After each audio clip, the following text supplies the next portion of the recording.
ഞാൻ ജെറോൺ ജസ്റ്റിൻ. ഞാൻ അബീഫിലി. ഞങ്ങൾ 7ാം തരത്തിൽ പഠിക്കുന്നു. മഴവെള്ളം ശേഖരണം എന്ന് വെച്ചാൽ മഴവെള്ളം പാഴാക്കാതെ ശേഖരിച്ച് ഭാവിയിൽ ഉപയോഗിക്കുന്ന ഒരു പരിസ്ഥിതി സൗഹൃദ പദ്ധതിയാണ്. ഈ മാതൃകയിൽ വീടിന്റെ മേൽക്കൂരയിലോ സ്കൂൾ കെട്ടിടങ്ങളിലോ പെയ്യുന്ന മഴവെള്ളം പൈപ്പ് വഴി ഫിൽട്ടർ ടാങ്കിലെത്തുന്നു. അതിനുശേഷം അത് ശുദ്ധീകരിക്കപ്പെടുന്നു.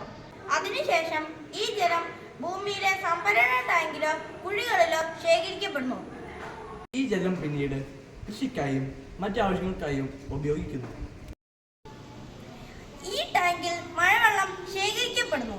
അതിനുശേഷം ഈ ഫിൽട്ടറിംഗ് ടാങ്കിൽ മഴവെള്ളം ശുദ്ധീകരിക്കപ്പെടുന്നു. ഈ കളക്ഷൻ ടാങ്കിൽ ഈ വെള്ളം എത്തുന്നു. അതിനുശേഷം ഈ കാണുന്നത് പോലെ കൃഷിക്കായും മറ്റു ആവശ്യങ്ങൾക്കായും ജലം ഉപയോഗിക്കുന്നു.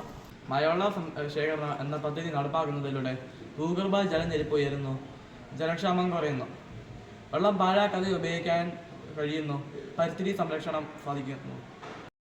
ശേഖരണം നമ്മുടെ ജീവിതത്തിൽ അത്യാവശ്യമുള്ള ഒരു പരിസ്ഥിതി സംരക്ഷണ മാർഗമാണ്. ഓരോരുത്തരും വീടുകളിൽ മഴവെള്ള ശേഖരണം സംവിധാനം നടപ്പാക്കുമ്പോൾ ഭാവി തലമുറയ്ക്ക് ശുദ്ധജലം ഉറപ്പാക്കുന്നു.